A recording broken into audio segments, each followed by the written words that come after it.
இந்தியாவின் தேசிய பறவை மயில். ஆனா இதோட அழகு வெறும் நிறங்களிலும் தோகையிலும் மட்டுமில்ல.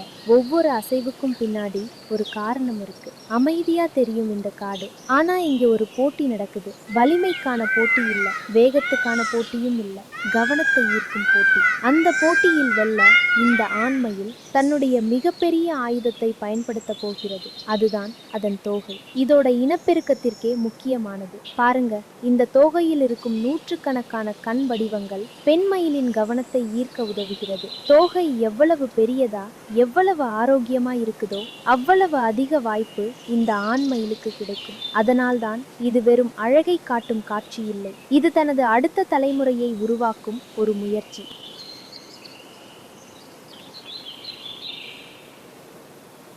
இந்த கரடி பார்க்கதற்கு சாதாரணமா தெரியும், ஆனா இதை குறைத்து மதிப்பிடக்கூடாது. இந்தியாவில் மனிதர்களை அதிகம் தாக்கும் விலங்குகளில் கரடியும் ஒன்று. காட்டில் இந்த விலங்கை திடீரென்று பார்த்தால் பலருக்கும் பயம்தான் வரும். ஏனென்றால் எதிர்பாராத நேரத்தில் மிகவும் ஆபத்தானதாக மாறக்கூடிய ஒரு விலங்கு. ஆனா இது வேட்டையாடி வாழும் விலங்கு இல்லை. அப்படின்னா இது இப்போ என்ன தேடிக்கிட்டு இருக்கு? பெரும்பாலும் கரையான் புற்றுகள், எறும்புகள் மற்றும் பழங்கள் தான் இதோட முக்கிய உணவு. நீண்ட நகங்களும் வலுவான மூக்கும் உணவை கண்டுபிடிக்க இதற்கு உதவுகிறது. இதனால்தான் காட்டின் சிறந்த பூச்சி வேட்டைக்காரர்களில் ஒன்றாக இது இருக்கிறது. இது மிகவும் சக்தி வாய்ந்த விலங்கு. வாசனை உணரும் திறன், நீண்ட நகங்கள் மற்றும் தைரியம், இவைகளை வைத்து காட்டில் தன்னுடைய இடத்தை பாதுகாத்துக் கொள்கிறது. காட்டில் பெரும்பாலான விலங்குகள் இவனுக்கு வழிவிடும், ஆனா அதற்கு காரணம் இவனோட உடல் அளவு மட்டும் இல்லை, யானைக்கு இருக்கும் நினைவு திறனும் அறிவு திறனும் கூட.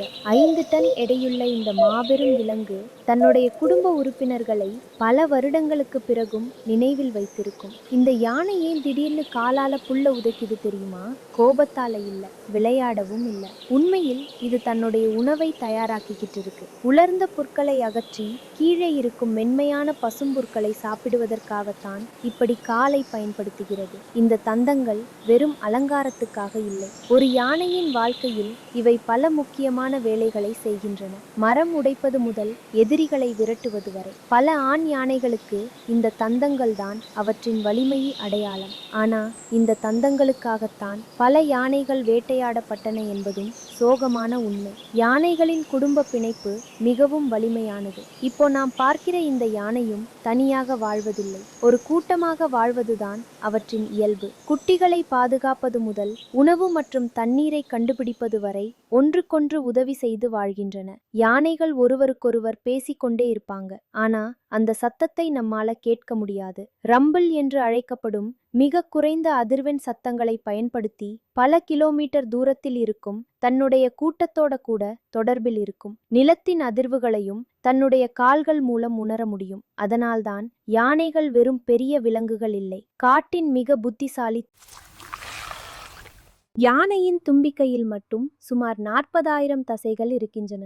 இன்னும் ஒரு ஆச்சரியமான விஷயம், மனிதர்களுக்கு வலது கை இடது கை பழக்கம் இருப்பது போல யானைகளுக்கும் பிடித்த தும்பிக்கை பக்கம் இருக்கும். சில யானைகள் வலது பக்கத்தை அதிகம் பயன்படுத்தும், சில யானைகள் இடது பக்கத்தை. அதனால்தான் அவற்றின் ஒரு தந்தம் மற்றொன்றை விட அதிகமாக தேய்ந்திருக்கும். ஆனா இதெல்லாம் கூட யானையின் திறமைகளில் ஒரு பகுதிதான். மழை வருவதற்கு முன்பே அதை உணரக்கூடிய விலங்குகளில் யானையும் ஒன்று. பல கிலோமீட்டர் தூரத்தில் உருவாகும் இடியுடன் கூடிய புயல்களின் அதிர்வுகளையும் மனிதர்களால் கேட்க முடியாத மிக குறைந்த அதிர்வெண் ஒலிகளையும் யானைகள் உணர முடியும். இந்த அளவுக்கு பெரிய உடல் இருந்தாலும் யானைகள் மெதுவான விலங்குகள் என்று நினைக்காதீங்க. ஒரு வளர்ந்த யானை மணிக்கு 25 கிலோமீட்டர் வேகம் வரை நகர முடியும். அதனால்தான் வறட்சி காலங்களிலும் தண்ணீர் இருக்கும் இடங்களை கண்டுபிடித்து தன்னுடைய கூட்டத்தை வழிநடத்த முடிகிறது. இவையெல்லாம் சேர்ந்துதான் யானையை காட்டின் மிக புத்திசாலியான மற்றும் அற்புதமான உயிரினங்களில் ஒன்றாக மாற்றுகின்றன.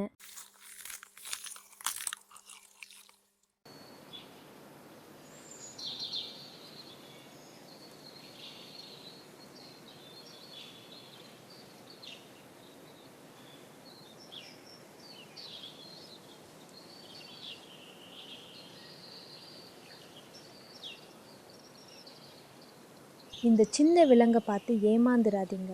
இதன் முன்னால் நச்சு பாம்புகளுக்கு கூட எச்சரிக்கை தேவை. வேகமும் துணிச்சலும் இரண்டும் சேர்ந்த ஒரு வேட்டைக்காரன். இதுதான் இந்திய சாம்பல் கீரி பிள்ளை. உடல் அளவில் சிறியதாக இருந்தாலும் பாம்புகள், பல்லிகள், பூச்சிகள் மற்றும் சிறிய உயிரினங்களை வேட்டையாடும் திறமையான வேட்டைக்காரன். பாம்புகளுடன் மோதும் திறமையால் காட்டின் மிகவும் துணிச்சலான சிறிய வேட்டைக்காரர்களில் ஒன்றாக இது அறியப்படுகிறது.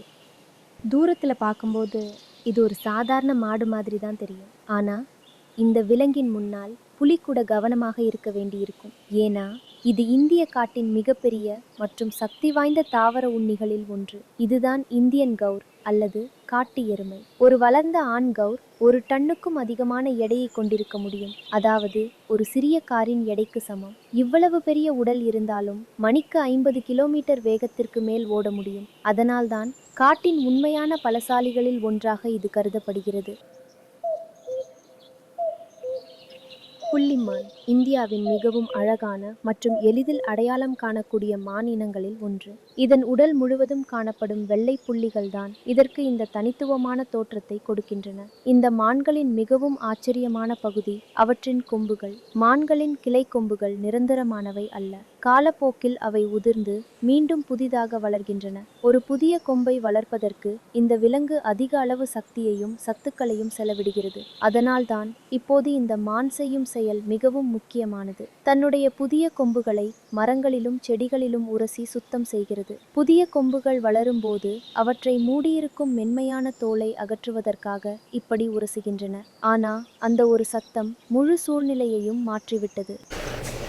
காட்டுக்கோழியின் எச்சரிக்கை அழைப்பு. காட்டில் வாழும் பல விலங்குகளுக்கு இது ஒரு அபாய அறிவிப்பு.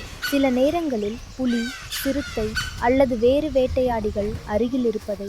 அதனால்தான் சில நொடிகளுக்கு முன்பு அமைதியாக மேய்ந்து கொண்டிருந்த இந்த மான்கள் இப்போது முழு கவனத்தோடு சுற்றுப்புறத்தை கண்காணிக்கின்றன. இந்த சத்தங்கள் முன்கூட்டியே தெரிவிக்கும். காட்டில் உயிர் பிழைப்பது பல நேரங்களில் வேகத்தை பற்றியது அல்ல, அபாயத்தை முதலில் உணர்வதை பற்றியது. காட்டுக்கோழியின் இந்த எச்சரிக்கை அழைப்பு வெறும் சத்தமா அல்லது அருகில் ஏதாவது வேட்டையாடி இருக்கிறதா? இந்த மான்கள் ஏன் திடீரென்று பதட்டமடைந்தன? அந்த எச்சரிக்கைக்கு பின்னால் இருந்த காரணம் என்ன? அடுத்த வீடியோவில் உண்மையில் என்ன நடந்தது என்பதை பார்ப்போம். தொடர்ந்து பாருங்கள். இந்த வீடியோ உங்களுக்கு பிடித்திருந்தால் லைக் செய்யுங்கள், உங்கள் நண்பர்களுடன் ஷேர் செய்யுங்கள். மேலும் இது போன்ற உண்மையான வனவிலங்கு அனுபவங்களை தொடர்ந்து பார்க்க எங்கள் சேனலை சப்ஸ்கிரைப் செய்யுங்கள். அடுத்த வீடியோவில் சந்திப்போம்.